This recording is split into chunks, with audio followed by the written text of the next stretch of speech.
beaucoup impliqués dans la lutte contre la maladie du sommeil, qu'autorités et partenaires se sont mobilisés pour passer en revue le programme. Renforcement des compétences en fabrication numérique au niveau de l'enseignement supérieur. L'Université de l'Abbé veut devenir un pôle de référence en matière de fabrication numérique et d'innovation technologique dans la région. À Kamsar, des femmes formées à la fabrication des produits cosmétiques et à la saponification, un programme d'autonomisation en cours dans les communautés impactées par l'exploitation minière. C'est tout pour les titres.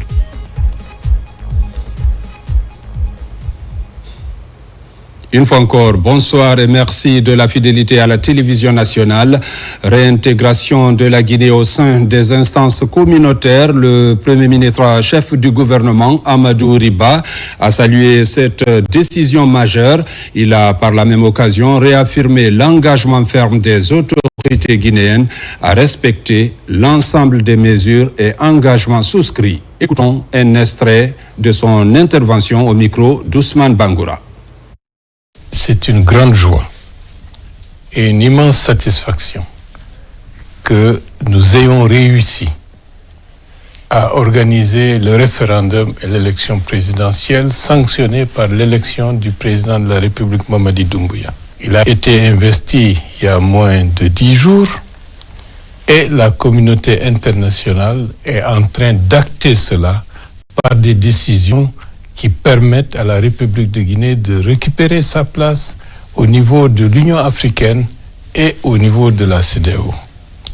De ce point de vue, il faut saluer la résilience et aussi la capacité de mobilisation et toute la dynamique qui a été apportée pour que de manière concertée, ordonnée et efficacement organisée, le retour à l'ordre constitutionnel de notre pays. La Guinée salue ce retour et ce qui est très important, puisque j'ai eu l'occasion d'échanger avec les responsables, le président de la commission de la CEDEAO, M. Touré, qui a été particulièrement impressionné par le chemin que la Guinée a suivi.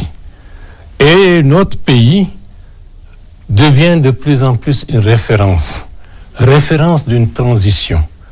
Je ne veux pas dire que tout a été parfait, mais l'exemple de la Guinée, au regard des questionnements, des transitions en Afrique et ailleurs, la Guinée sera présentée comme un modèle dont il faut étudier les réussites pour que d'autres puissent s'en inspirer. Nous avons évolué dans une logique de restauration de l'ordre constitutionnel en mettant les réformes indispensables pour avoir de manière définitive un processus de dévolution du pouvoir de manière stricte, transparente et efficace. Sur le plan économique, donc, des réussites. Sur le plan politique, des méthodologies, des démarches idoines pour ne plus revenir aux facteurs de crise que nous avions connus par le passé. Sur le plan social, des évolutions majeures qui ont permis d'accroître les droits constitutionnels des citoyens guinéens, mais aussi des droits sociaux pour ceux et celles qui sont en situation, d'activité au niveau de la fonction publique. Volet santé, le 30 janvier, l'humanité a célébré la journée mondiale des maladies tropicales négligées.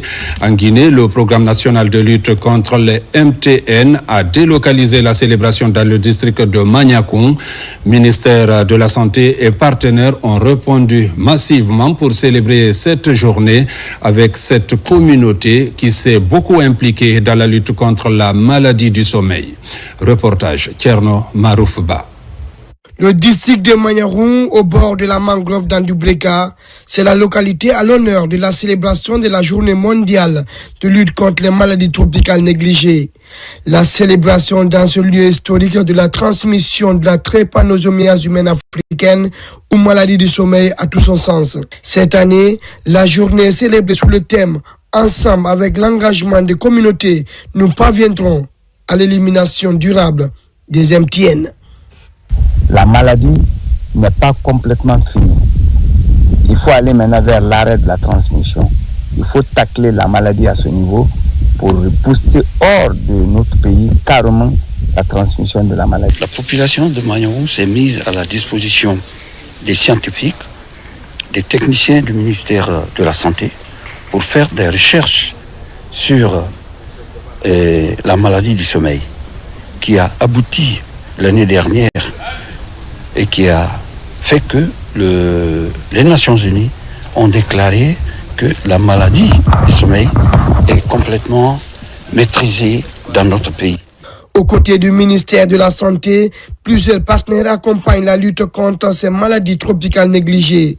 Sur le terrain, la lutte antivectorielle est visible. Dans les foyers de la trypanosomiase humaine africaine, par exemple, plus de 15 000 écrans sont installés pour renforcer la lutte.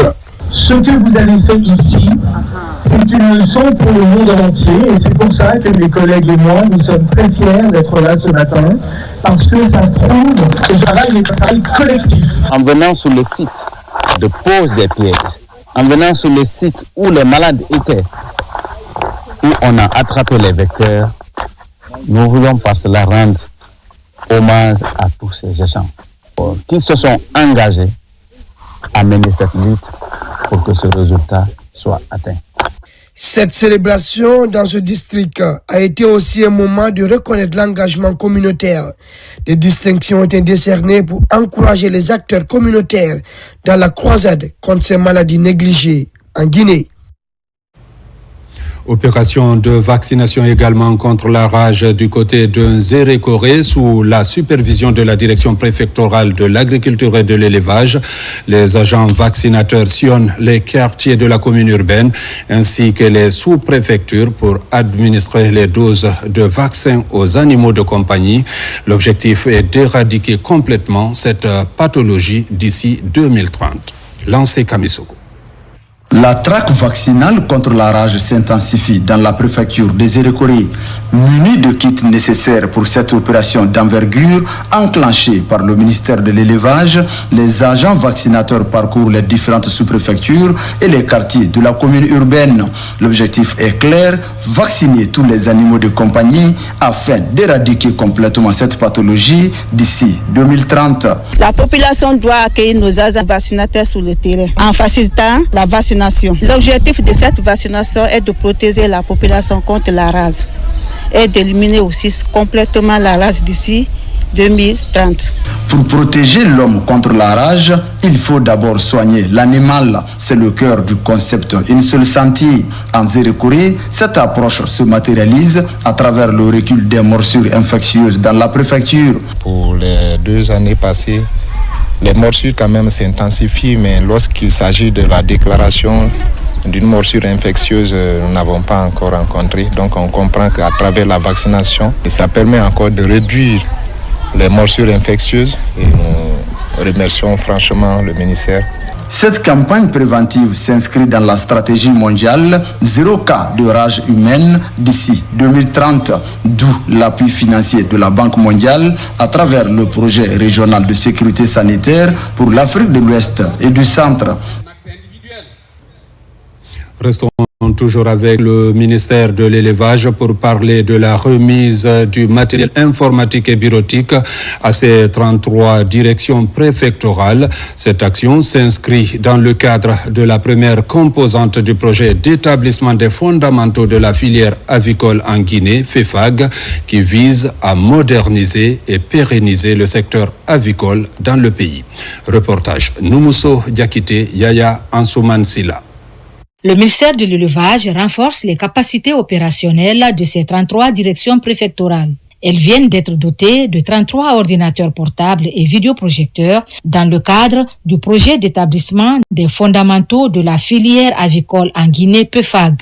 Cette initiative, financée par l'Agence française de développement AFD, vise à améliorer les conditions de travail des agents sur le terrain et à renforcer le volet institutionnel du projet. Ces outils vont servir à produire facilement leurs rapports, à tenir leurs ateliers, à tenir des formations qui sont destinées aux éleveurs et aux différentes parties prenantes du développement de l'élevage en Guinée. L'AFD s'investit activement aux côtés de l'État guinéen pour développer la filière avicole et promouvoir l'autosuffisance alimentaire. L'AFD est convaincu que des institutions locales bien équipées et renforcées sont essentielles pour assurer la pérennité et réformes engagées dans le cadre du PEFAG. C'est dans cet esprit de partenariat, de confiance et de responsabilité partagée que cet appui a été conçu. Pour la secrétaire générale du ministère de l'Élevage, une formation adéquate des agents est primordiale pour obtenir des performances au sein du département.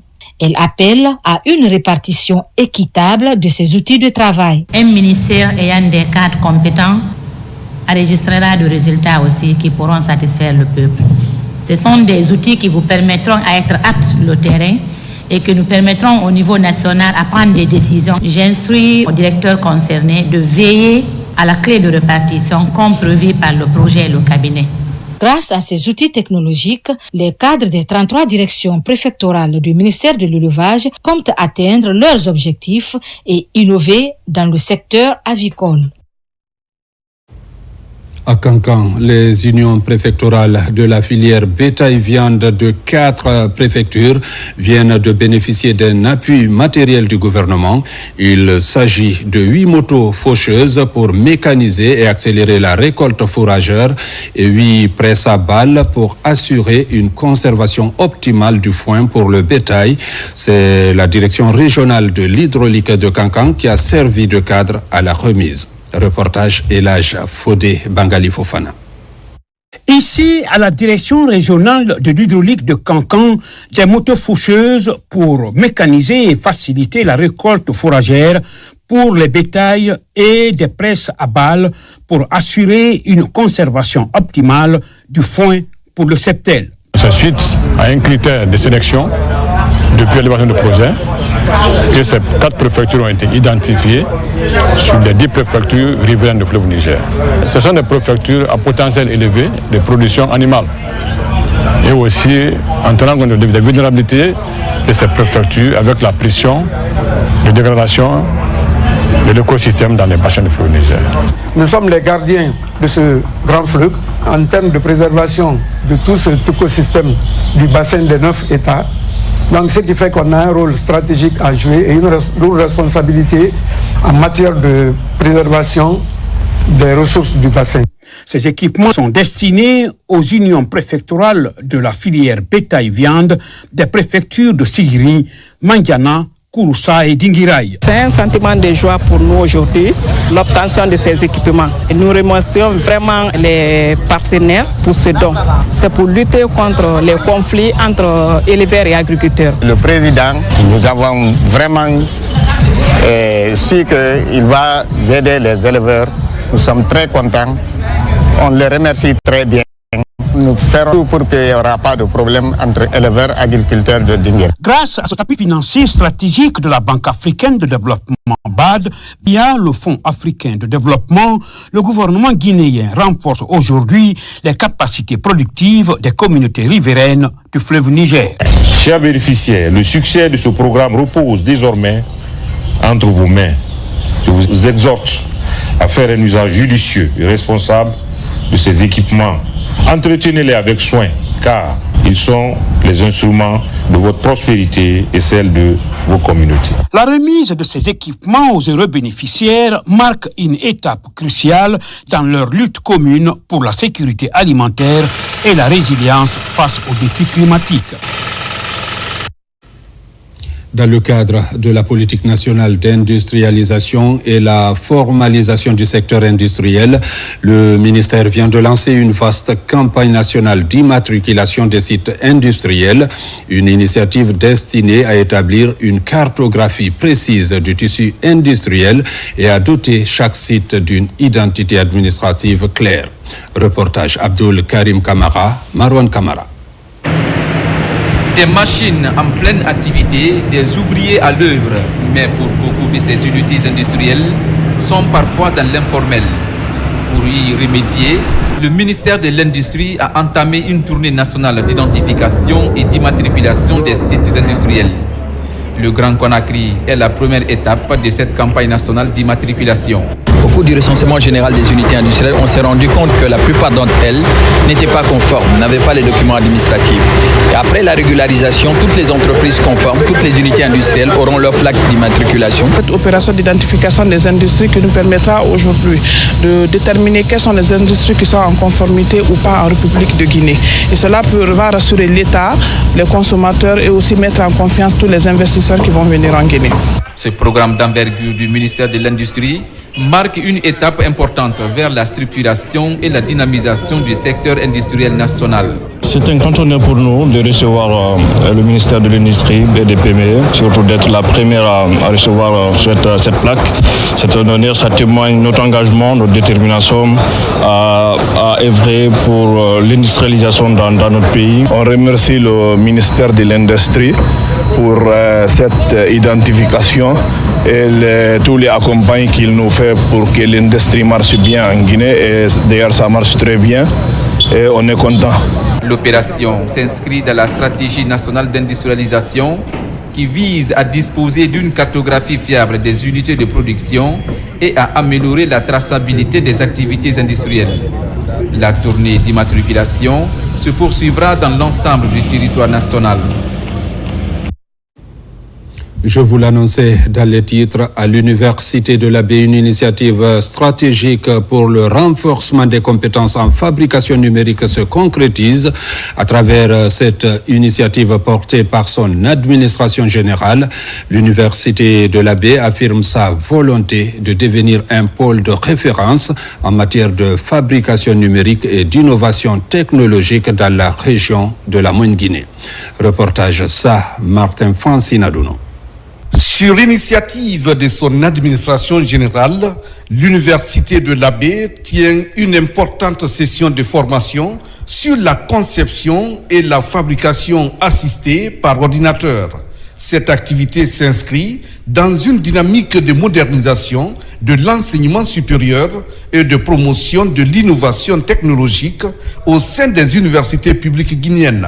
Cette formation qu'on a appelée la formation CFAO, conception et fabrication assistée par l'ordinateur, est orientée vers les étudiants, les enseignants et d'autres. On est doté de beaucoup de machines ici, de fabrication. Donc c'est pourquoi nous avons décidé au niveau du service statistique projet planification de porter un projet auprès de nos partenaires afin de viabiliser ce centre-là. Pour atteindre les objectifs qui sont fixés, c'est-à-dire que ce soit des lieux de tremplin vers la formation pratique et donc la préparation des étudiants vers des emplois pérennes, donc des emplois actuels et à venir. Et pour les enseignants aussi, s'approprier de ces lieux-là pour concrétiser les formations pour les étudiants, faire de la recherche, innovation, développement au service de la communauté universitaire et au-delà. Au total, 25 participants répartis entre étudiants, enseignants-chercheurs et personnel du TechHub de l'Université de l'Abbé ont bénéficié de 3 modules complémentaires, notamment les généralités sur les Fab Labs, les TechHub et les outils de fabrication numérique, l'utilisation et la maintenance des équipements. Une belle initiative, je compte continuer à bâtir cette aventure parce qu'il y a pas mal d'opportunités dedans. Moi, personnellement, j'évolue dans le domaine de la couture depuis quand j'étais petite et je compte continuer à moderniser les choses. C'est un plaisir pour moi. Je suis vraiment content d'avoir suivi une formation en broderie et à travers des experts qui nous ont expliqué comment ça se passe à travers la conception assistée par ordinateur jusqu'à créer nos propres motifs et imprimer cela à travers ces machines de broderie. Ce projet de renforcement de capacité a été financé par l'Agence française de développement AFD à travers les fonds communs de l'éducation, budget d'affectation spéciale. Un soutien qui illustre l'engagement des partenaires au développement en faveur de l'amélioration de la qualité de l'enseignement supérieur, l'intégration des technologies innovantes dans les universités guinéennes et le développement du capital humain, surtout pour le pôle universitaire de l'Abbé. Du côté de la région de Bokeh, l'éducation vient de franchir un nouveau cap. L'école élémentaire franco-arabe de Dibia, longtemps confrontée à la vétusté de ses infrastructures, a été entièrement reconstruite et équipée. L'ouvrage est l'œuvre de la Fondation Wazni et du groupe UMS en partenariat avec les autorités locales. La cérémonie officielle de remise s'est tenue en présence des responsables administratifs, éducatifs et des populations bénéficiaires. Reportage Mamadi Ternakamisoko. À Dibia, dans la commune urbaine de Bokeh, c'est un jour historique pour les élèves, enseignants et parents. Après plusieurs années d'apprentissage dans des conditions précaires dans cette ancienne permanence, l'école primaire franco-arabe de Dibia renaît sous de nouvelles couleurs. Reconstruite et entièrement équipée par la Fondation Wazni et le groupe UMS, la nouvelle infrastructure comprend 4 salles de classe modernes, un bloc administratif, une cantine scolaire, des latrines fonctionnelles, un système d'accès à l'eau potable ainsi qu'une clôture sécurisée. Je tiens à exprimer ma profonde gratitude à l'entreprise IMS et à la Fondation Fadi Wazni, non seulement pour la présente action, mais aussi pour toutes les écoles et établissements rénovés et équipés à Bokeh. Des actions hautement citoyennes. Ce nouveau bijou que nous remettons officiellement aujourd'hui n'est pas qu'un bâtiment. C'est un temple du savoir situé sur un site sécurisé et garanti aux enfants de Dibia. Un environnement scolaire digne et conforme aux normes. Je lance donc un appel solennel aux chers enseignants. Vous êtes les gardiens de ce temple. Vous disposez désormais d'un outil à la hauteur de votre noble mission. Cette initiative s'inscrit dans un vaste programme de rénovation des infrastructures scolaires en réponse aux besoins urgents signalés par les autorités éducatives locales. Pour le groupe UMS, l'éducation reste un levier essentiel du développement communautaire et de la stabilité sociale. Là où se situait l'ancienne école était dans une situation d'insécurité notoire. Mais aujourd'hui, avec l'appui des autorités religieuses éducatives, préfectorales, nous avons eu un domaine sécurisé ayant toutes les garanties domaniales où on a bâti une école de 4 salles, une cantine, une latrine et un forage.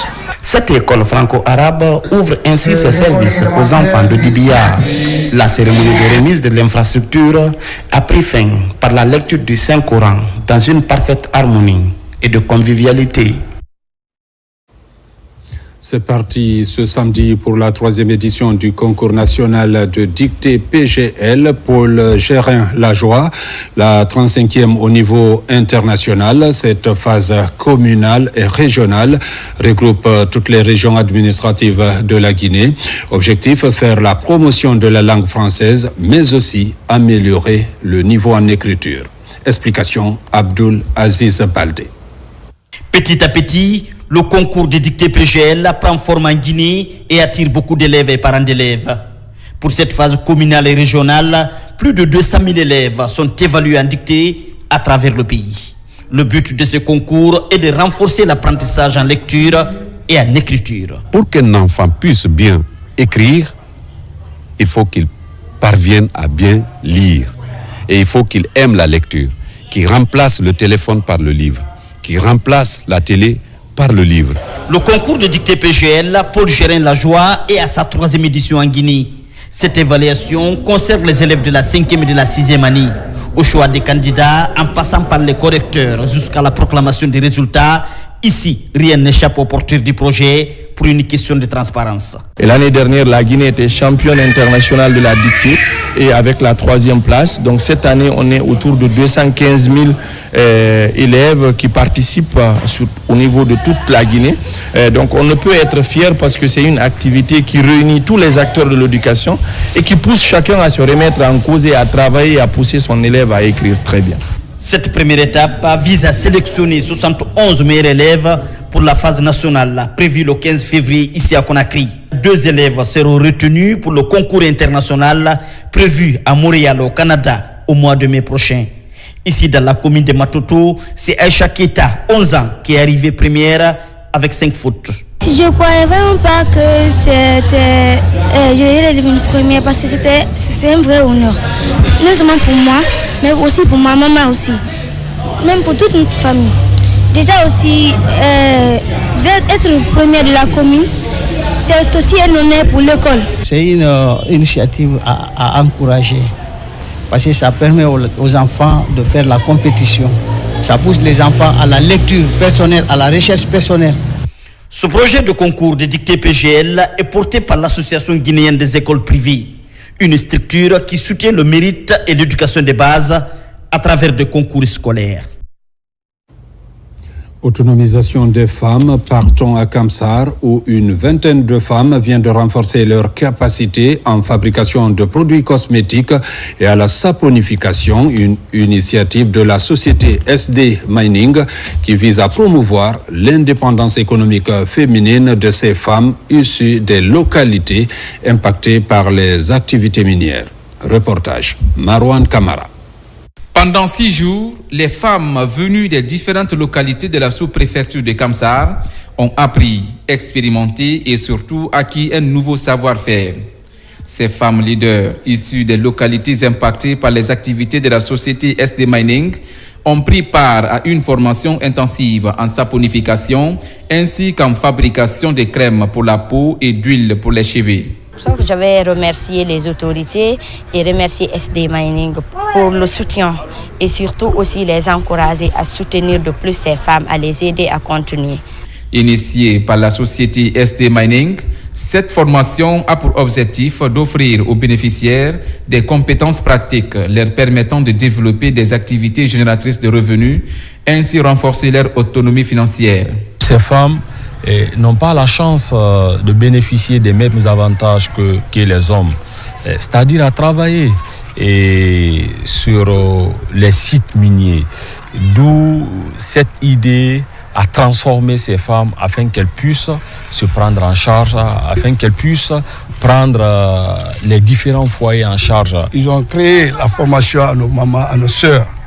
Vraiment, je suis très ravi et j'encourage la société de nous donner des multiples formations à nos sœurs qui sont dans les cuisines, d'abandonner la cuisine, d'avoir un métier. Ceux qui ont eu le courage de suivre la formation, aujourd'hui le résultat est là, ils ont reçu leur diplôme, donc vraiment c'est une fierté pour le district, c'est une fierté pour la communauté. À l'issue de cette session, les bénéficiaires repartent avec des compétences solides et l'espoir d'un avenir meilleur.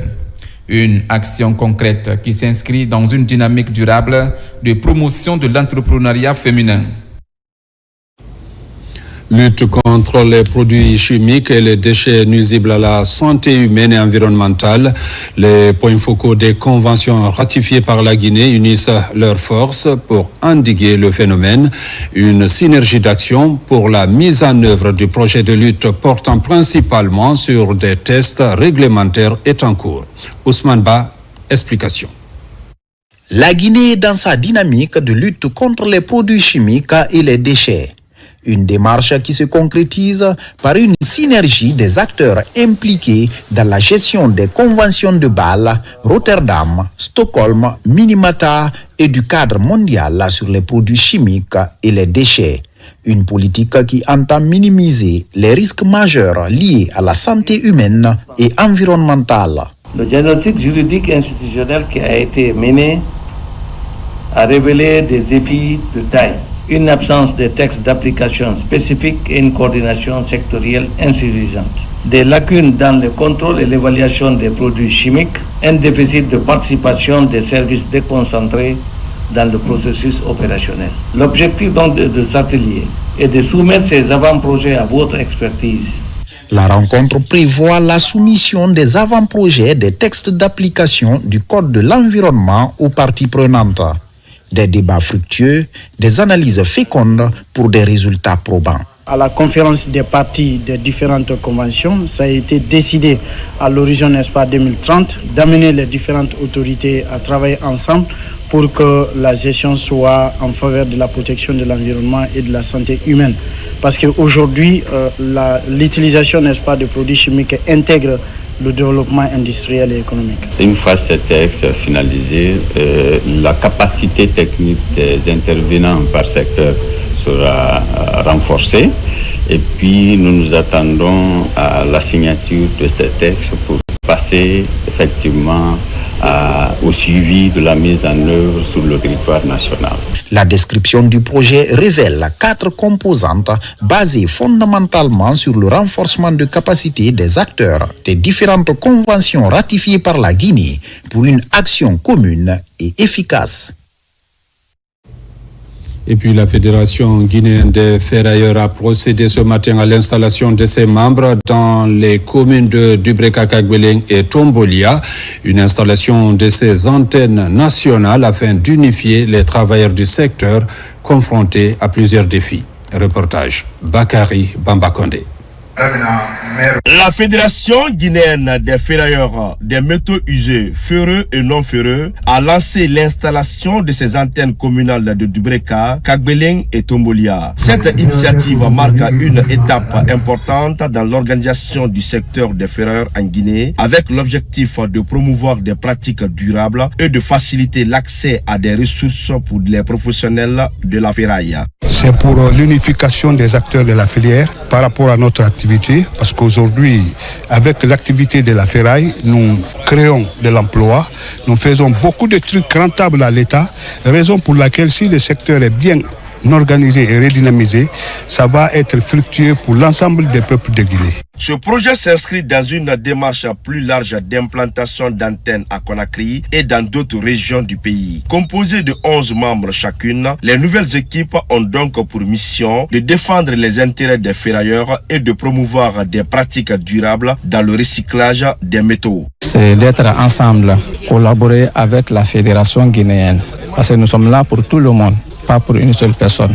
Nous voulons être ensemble pour aller en avance, parce que nous voulons que l'État vienne au secours, mais on ne peut pas cela si nous ne sommes pas ensemble. Le représentant du ministère du Commerce a exprimé la satisfaction des autorités face à cette initiative, soulignant l'importance d'une organisation pour améliorer les conditions de travail des professionnels des métaux. On a constaté qu'ils sont en train de travailler d'arrache-pied pour l'amélioration du rythme du travail et l'épanouissement, n'est-ce pas, du secteur dans le cadre de sa participation de façon globale à l'économie nationale et à la création d'emplois. En structurant ce domaine, la Fédération espère améliorer les conditions de travail des ferrailleurs et contribuer au développement durable du pays.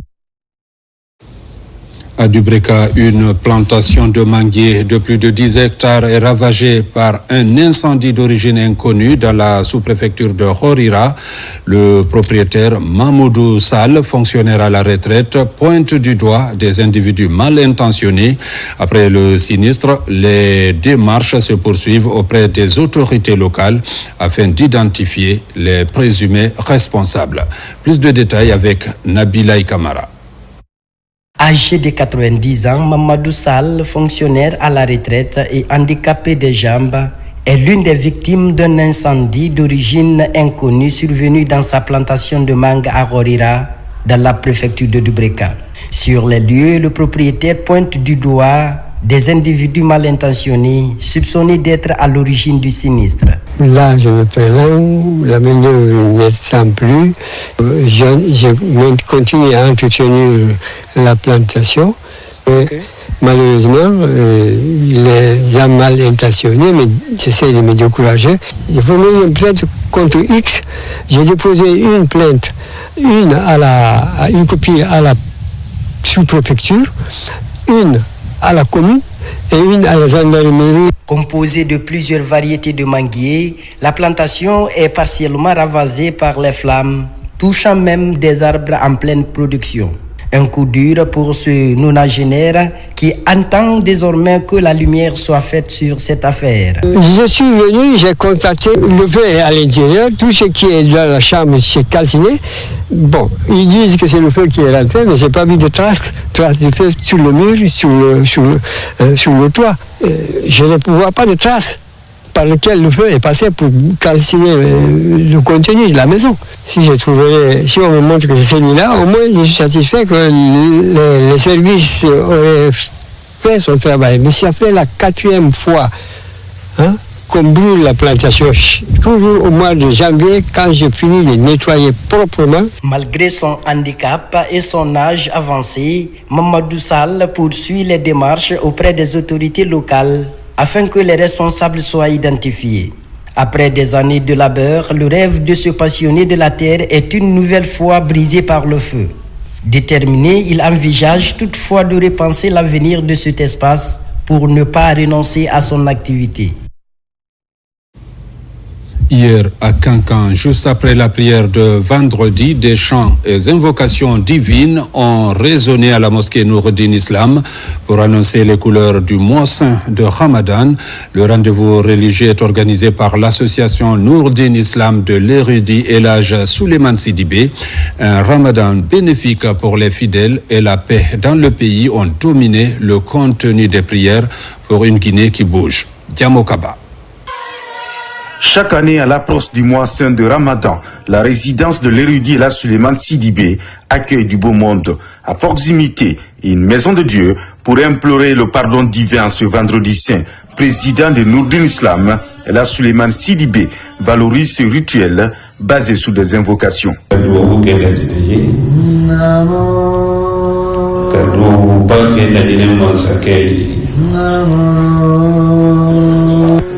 Les invocations formulées vont à l'endroit du Tout-Puissant afin qu'il accorde plus de force à celui qui rêve à tout moment un acteur de paix, le président de la République, Mamadi Doumbouya.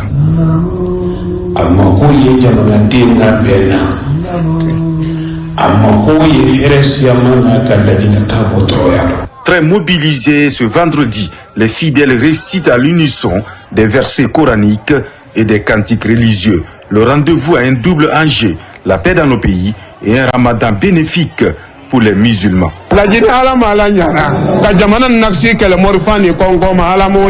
Cette action collective de grâce spirituelle est initiée également pour démontrer l'aspect de la tolérance comme une valeur intégrée.